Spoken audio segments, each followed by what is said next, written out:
Olá, boa noite para você que acompanha a programação da TV Câmara. Hoje é quarta-feira, 20 de março, e nós começamos mais essa edição com informações do Legislativo cubatense.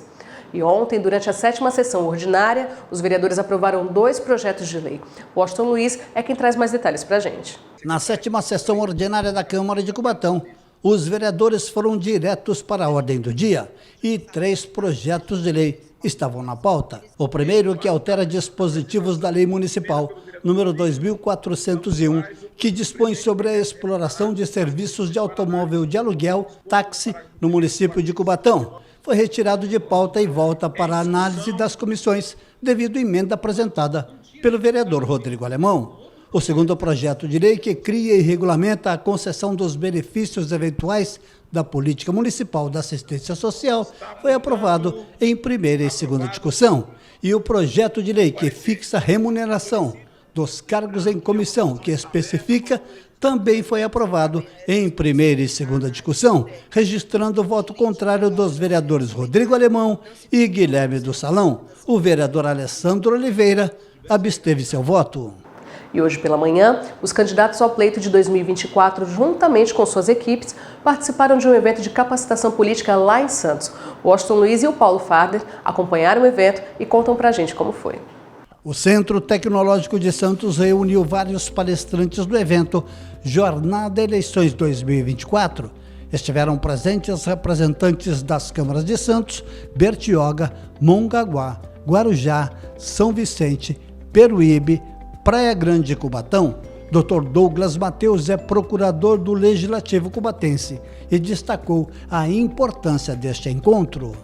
Então, esse tipo de evento, que é um evento que está acontecendo aqui em Santos, promovido pela Escola do Legislativo de Santos, com apoio da Escola do Legislativo de Cubatão, Guarujá, Bertioga, é de suma importância para os candidatos e para a sua assessoria, porque possibilita uma capacitação, né, um treinamento, uma atualização das regras do normativo todo, além de noções de organização das próprias equipes, questões de marketing político. Isso acaba sendo fundamental, porque as eleições são muito concorridas sempre, cada vez mais, e a legislação muda a cada biênio, então é necessário essa capacitação, essa preparação. A informação é essencial para todos. Precisa trazer, nesse momento, o mínimo de informação necessária para o pré-candidato, para aquelas pessoas que pretendem sair candidatos, né? São pré-candidatos, ou aqueles que gostariam de assessorar os candidatos, para ter um mínimo de informação necessária. Toda eleição sempre tem uma gama de informações, de regras novas, precisam ser atualizadas. E hoje não existe mais aquela campanha orgânica, amadora, não tem mais espaço para amadorismo, principalmente na campanha eleitoral, uma vez que a gente está no mundo digital e tudo muito rápido. Então o candidato ele precisa ter estratégia, precisa ter planejamento, precisa ter uma estrutura mínima para poder... E a Escola do Legislativo é isso, ela traz a cidadania. A Escola do Legislativo busca qualificar o servidor interno das câmaras municipais, tá certo? E inclusive para os próprios parlamentares e os seus assessores, e oportunizar à população conhecimento necessário para participar do processo legislativo. Assessores dos vereadores Rodrigo Alemão, Rafael Tucla e Guilherme do Salão acompanharam atentamente as palestras. O palestrante Rogério Merrana, durante o evento, chamou a atenção sobre o que pode e também o que não pode nas eleições 2024.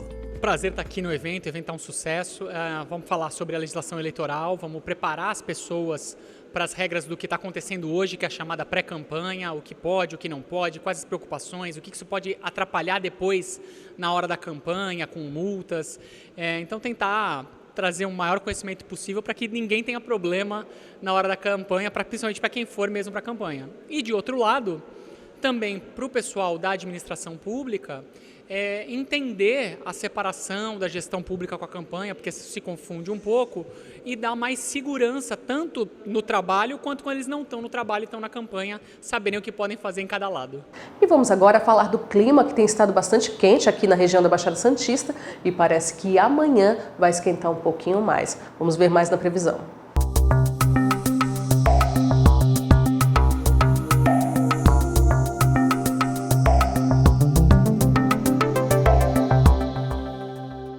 A quinta-feira amanhece com sol entre nuvens que se estendem durante todo o dia. Pancadas de chuva são esperadas para o final da tarde e à noite. O tempo continua quente com temperaturas entre 25 e 36 graus. Venta leve durante todo o dia e a umidade relativa do ar tem variação de 54% a 96%.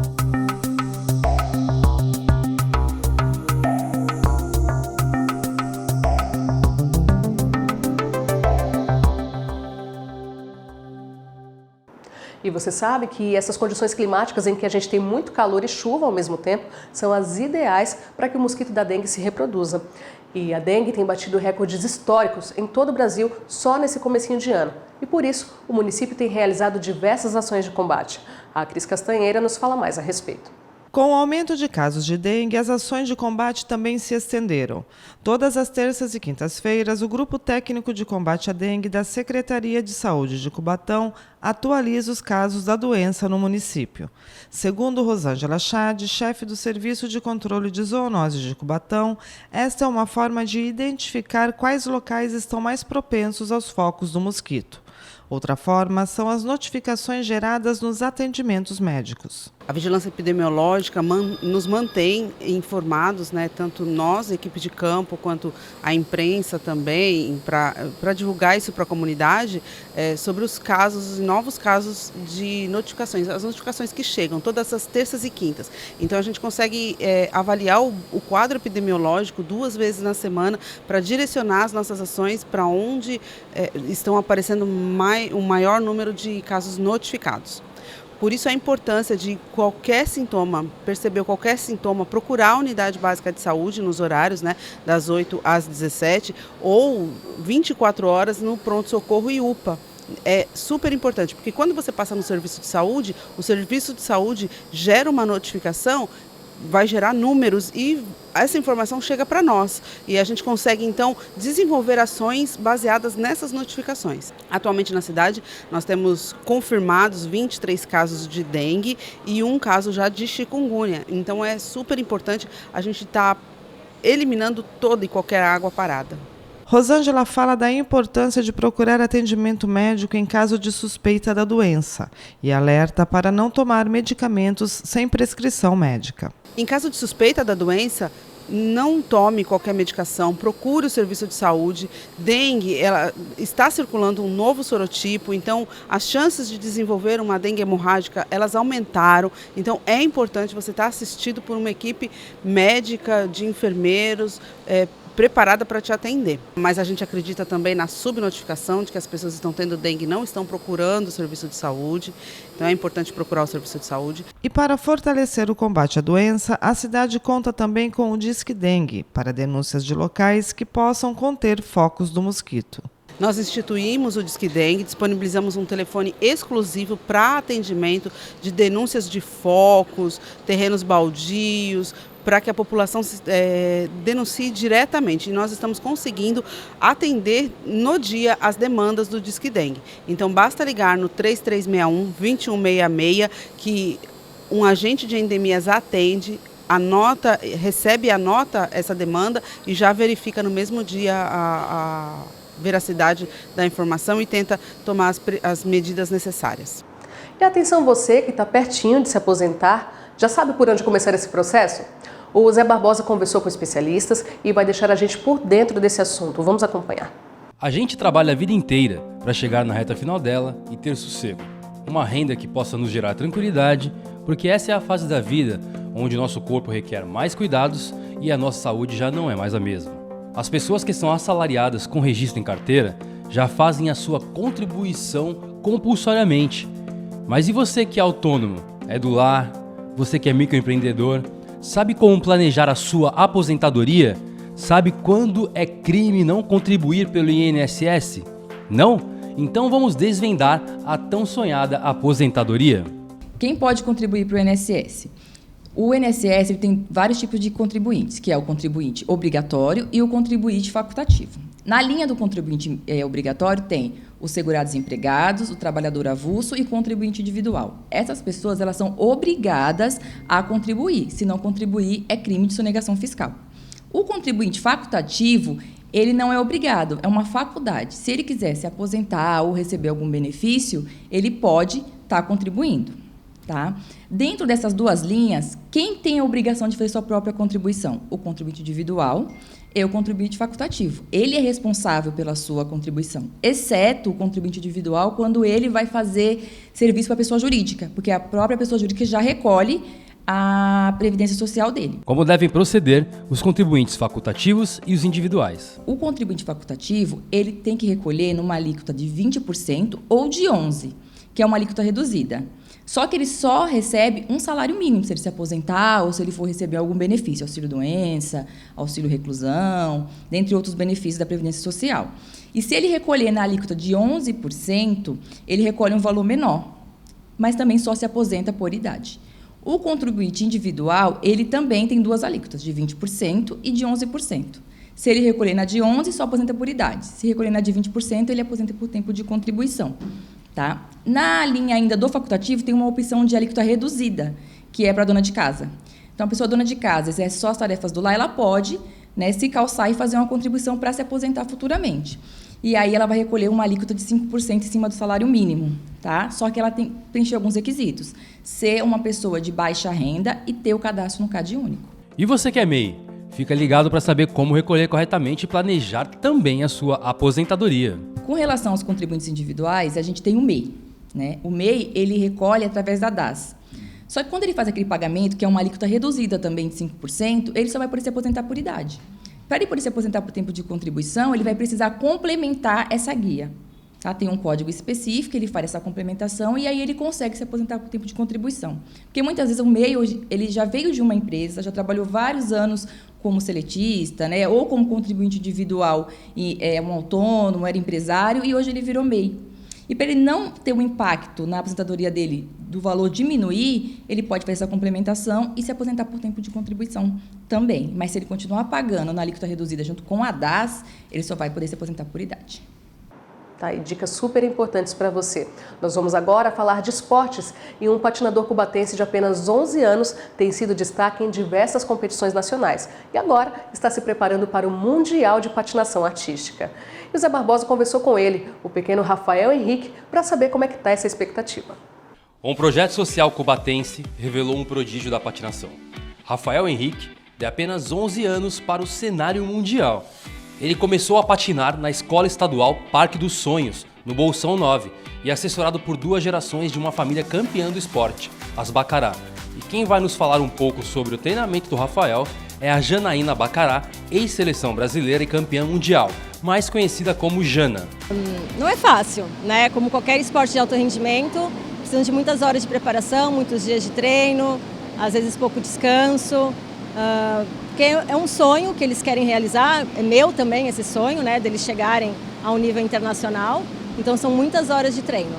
A filha da atleta e também treinadora do projeto social irá participar, junto a Rafael, do próximo campeonato mundial e fala sobre como é a preparação de um torneio dessa magnitude. Desde antes de viajar, a gente tem uma preparação. Então, alimentação bem regrada sempre, óbvio, final de semana pode sair, né, um pouquinho. Treinos bem regulares sempre. Desde 2020 eu tenho um acompanhamento bem forte aí. E quando chega lá na competição tem sempre um preparamento antes, físico e mental também, de visualização, colocar a música e visualizar o que eu vou fazer. Fazer sem patins a coreografia, aquecer bem o corpo. Mas ouvindo tudo isso, nós nos perguntamos, como será que um garoto de 11 anos de idade lida com toda essa pressão? Mais pra frente, eu prefiro ser um patinador profissional, assim, né? Mas eu quero ganhar muitas medalhas. Primeiro lugar, segundo, terceiro, tanto faz, né?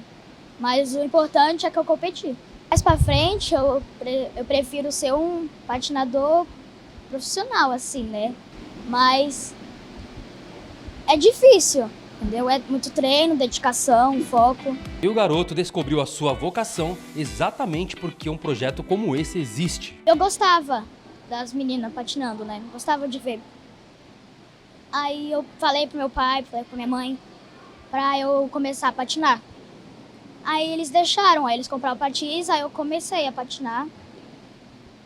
Aí a professora Helena, né, me ajudou, aí depois veio a Jana Bacará. Aí agora eu tô em outra equipe. E essa iniciativa tem as digitais de algumas pessoas muito obstinadas e com um coração enorme que executam diversos projetos dentro da escola Parque dos Sonhos. Toda escola que eu chego pela primeira vez, porque o Estado ele vive mudando você de local, né? E em 2017 ele me mandou para cá. E antes de eu desenvolver meu trabalho, eu gosto de conhecer a escola, conhecer a comunidade, ver o que ela realmente precisa e que eu possa oferecer para elas dentro do que eu sei fazer, que é dar aula de educação física. E eu acredito que assim, o currículo é importante, o Estado direciona a gente para o currículo, mas tem formas e formas de você desenvolver o currículo seguindo a linha do Estado, mas de uma forma diferenciada e prazerosa para os alunos. A ideia da patinação, assim como todas as outras atividades esportivas do Parque dos Sonhos, é fazer com que os alunos consigam se reconhecer enquanto seres humanos e consigam transformar a sua realidade, mostrando que tudo é possível, independente de o que eles estão fazendo, como eles vão conseguir mais mudar a realidade deles. Esse é o que importa. E um dos principais financiadores desse projeto é o vereador Kleber do Cavaco, que destinou a emenda impositiva para a manutenção do mesmo. Sem o apoio do vereador Kleber e do secretário, né, eu não vou conseguir, o projeto não vai para frente, porque é uma modalidade esportiva muito cara.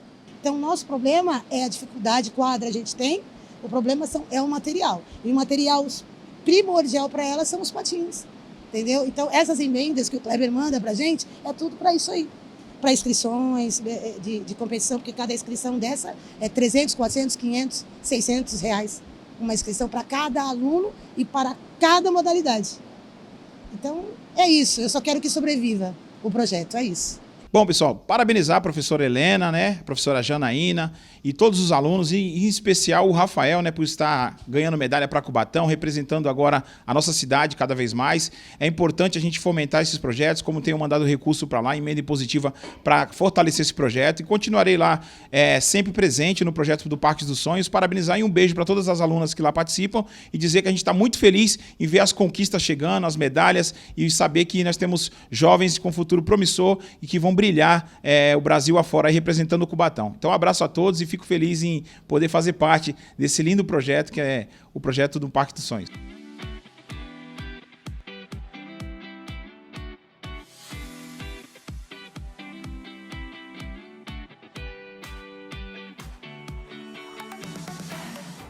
Boa sorte, Rafael Henrique, nós vamos ficar aqui torcendo por você.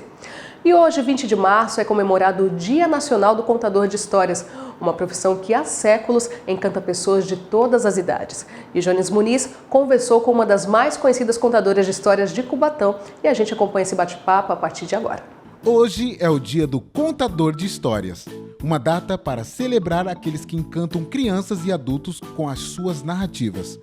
São mestres em transportar o público para o mundo da imaginação e fantasia, despertando emoções e ensinamentos por meio das palavras.